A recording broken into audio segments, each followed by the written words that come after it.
2022년 서울시장 선거 당시 SK그룹으로부터 약 2억 원의 불법 후원금을 받아 징역 8개월, 집행유예 2년, 추징금 2억 원을 선고받은 전력이 있습니다. 그럼에도 지방선거를 앞두고 서울시 행정에 과도하게 개입하며 공무원과 행정력을 동원하는 행태는 명백한 불법 선거 개입입니다. 총리 자리는 정쟁의 천병이 아니라 국정 운영의 중심에서 국민의 삶을 책임지는 자리입니다. 그러나 김민석 총리는 자신의 불법 정치 자금 전력에도 불구하고 또다시 선거 개입 논란을 자초하며 국민 신뢰를 심하게 훼손하고 있습니다. 더 이상 국정을 선거 전략의 도구로 사용해서는 안 됩니다. 김민석 총리는 즉각적인 오세훈 때리기를 중단하고 국정 운영에 힘써야 합니다. 대장동 일당에 대한 얘기를 하겠습니다. 대장동 일당의 재산 동결이 줄줄이 풀릴 위기에 처했습니다. 남욱이 500억 원의 추징 보전 해제를 요구한 데 이어 정영하, 김만배 등도 줄줄이 해제 요청을 할 가능성이 커졌습니다. 검찰이 항소조차 포기하면서 항소심에서 추가 추징이 사실상 불가능해졌기 때문입니다. 당초 검찰이 구형한 추징액은 7,800원이었습니다.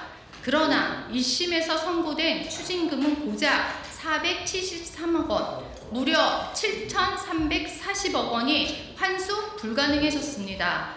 특히 남욱이 해제를 요청한 건물만 해도 현재 매물가 500억 원, 시세 차익만 약 200억 원에 달합니다. 결국 대장동 일당만 수백억 원 차익을 챙기고 국민만 천문학적 손실을 떠안는 기형적 구조가 더욱 분명해졌습니다. 7,800억 원을 연 3.5% 1년 일시 상환 대출 시 이자만 매월 22억 7,500만 원에 달하는 막대한 규모입니다.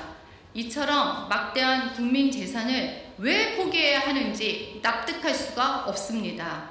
정성호 법무부 장관은 이미 2천억 원 정도 보존돼 있고 성남도시개발공사가 인사로 돌려받으면 된다고 말했습니다.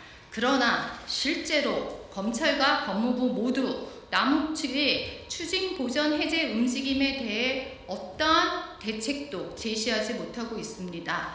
순간만 모면하려는 즉흥적 발언이었음이 드러난 셈입니다.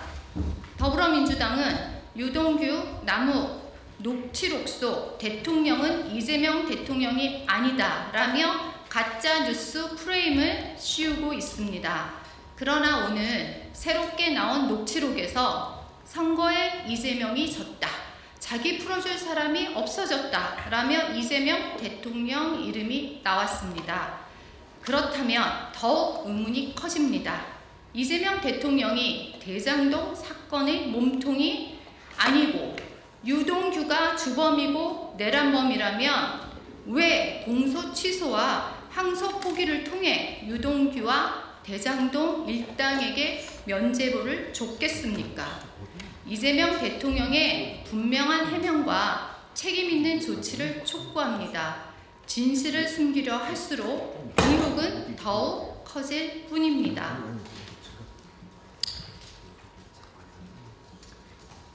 검찰 말살에 대해서 말씀드리겠습니다.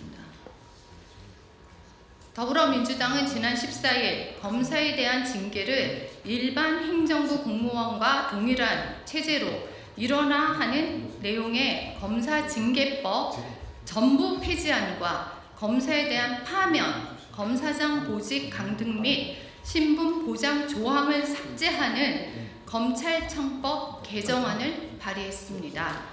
이는 검찰의 독립 및 신분 보장 제도의 근간을 흔들고 권력에 대한 견제 기능을 상실케 해 사법 시스템에 대한 신뢰를 붕괴하는 한편 그 이면은 대장동 사건 항소 포기에 반발하는 정의로운 검사들을 길들이기 위한 보복성 입법일 뿐입니다.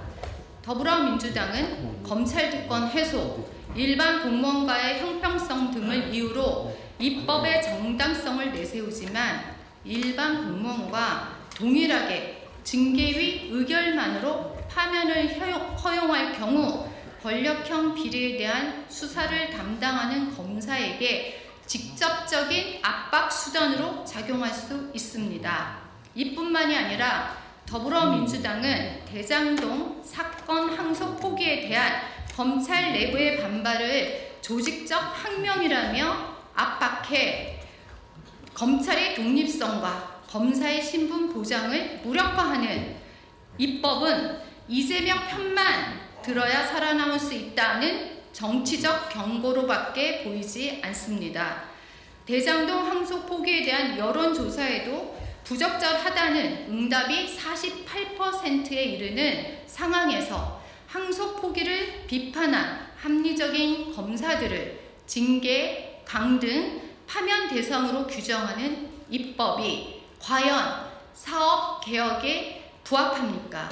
이재명 대통령의 비리와 대장동 사건을 묻기 위한 정권 방어용 사법 시스템을 구축하는 데에만 혈안이 되어 진실을 감추려는 수작에 불과합니다. 한편 더불어민주당은 변호사법 개정안 연계 입법을 추진한다고 합니다. 징계 수위에 따라 최대 5년까지 변호사 개업을 제한하고 대법원장, 대법관, 헌재, 소장, 검찰총장 등 고위직은 퇴임 후 3년간 변호사 등록을 금지하는 내용이 담길 거라고 합니다. 이른바 학명 검사들에 대한 겁박 수위를 높이는 동시에 사법부에 대한 정권의 영향력을 확대하려는 불순한 의도가 숨어 있습니다. 사법개혁이라고 이름만 달면 사법 정의가 회복되는 것이 아닙니다. 더불어민주당은 더 이상의 입법 폭주는 멈추고 이재명의 요구가 아닌 국민의 요구에 부합하는 정치를 하시기 바랍니다. 감사합니다.